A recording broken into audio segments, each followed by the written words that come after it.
Welcome again to another of our series, The Parables of Jesus. Our parable today comes from the Gospel of Luke, chapter 12, verses 13 to 21.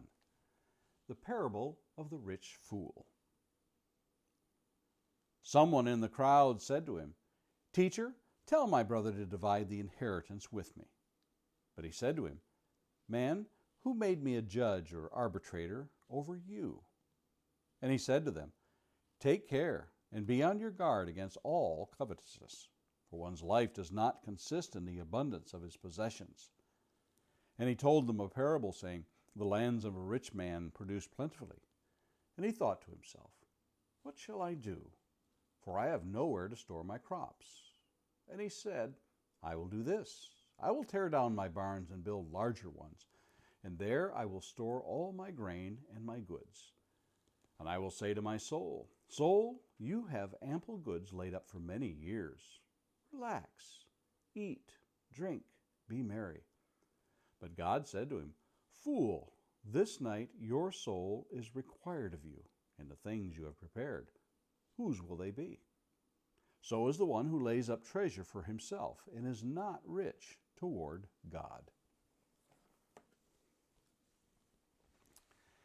There is a pronoun that has led to one's undoing.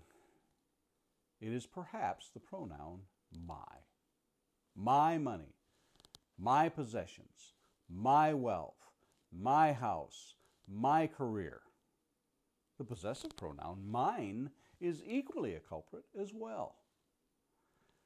There are certain phrases that reflect an inner state of mind. Jesus said in Matthew 15:18, "But what comes out of the mouth proceeds from the heart, and this defiles a person." The context of that passage is the things that defile. But a greater truth is also laid out. Our modern world sometimes refers to those little errors in speech as a Freudian slip, when we mean to say one thing but say another. But these aren't necessarily an error in speech, but something that reflects a real issue in the heart. It is interesting that James tells us about our speech in his letter. Oh, this isn't the evil tongue that you might expect, but the boasting of tomorrow. In James 4:13 through 16, "Come now, you who say, 'Today or tomorrow we will go into such and such a town and spend a year there and trade and make a profit.' Yet you do not know what tomorrow will bring. What is your life? For you are a mist that appears for a little time and then vanishes. Instead, you ought to say, 'If the Lord wills, we will live and do this or that.' As it is, you boast in your arrogance. All such boasting is evil." Now, isn't that interesting how James relates the language to the issue of the heart? It may be my life, but I must live it according to the Lord's will. And it may be that the Lord's will is that I shall be gone tomorrow. That is precisely what was missing from the rich fool in our parable today. He was all wrapped up in himself. Our parable follows an outburst by a rather impertinent man who wanted Jesus to be an arbitrator in an inheritance dispute. Jesus replied to that in verses 14 and 15, "Man, who made me a judge or an arbitrator over you?" And he said to them, "Take care and be on your guard against all covetousness, for one's life does not consist in the abundance of his possessions." He is able to see right through the question and look to the heart of the matter. The man's language revealed his true heart.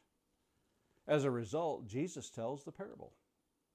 Just glance back at the parable and note the possessive pronouns, verses 16 through 19. "And he told them a parable, saying, 'The land of a rich man produced plentifully. And he thought to himself, What shall I do? For I have nowhere to store my crops. And he said, I will do this. I will tear down my barns and build larger ones, and there I will store all my grain and my goods.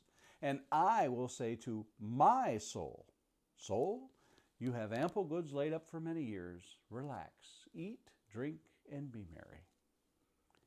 By my count, 13 possessive pronouns and not one mention of God or anyone else.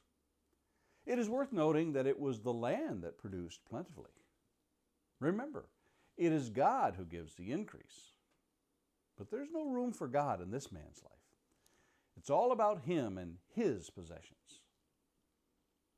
In the Old Testament, Solomon lamented about his toils in Ecclesiastes 2:18-19. I hated all my toil in which I toiled under the sun, seeing that I must leave it to the man who will come after me. And who knows whether he will be wise or a fool? Yet he will be master for all which I toiled and used my wisdom under the sun. This also is vanity. And the psalmist writes in Psalm 39:6, surely a man goes about as a shadow. Surely for nothing they are in turmoil. Man heaps up wealth and does not know who will gather. Jesus ends this parable with the warning in Luke 12:21. So is the one who lays up treasure for himself and is not rich toward God. So how are we to be rich toward God? Perhaps the first step is to examine our speech to see if it reveals our heart. Me, my, mine, myself. We must realize that all we have is on loan from God, who makes us stewards of those things, both possessions and abilities. Then treasure what God treasures and counts as valuable. Souls, cheerful giving, helping others, generosity, purity of heart, and lives that reflect the will of God. I wonder if I really looked at my life, if it would be evident what I truly treasure in this life. Lord willing, let's meet here again tomorrow and look at another parable of Jesus.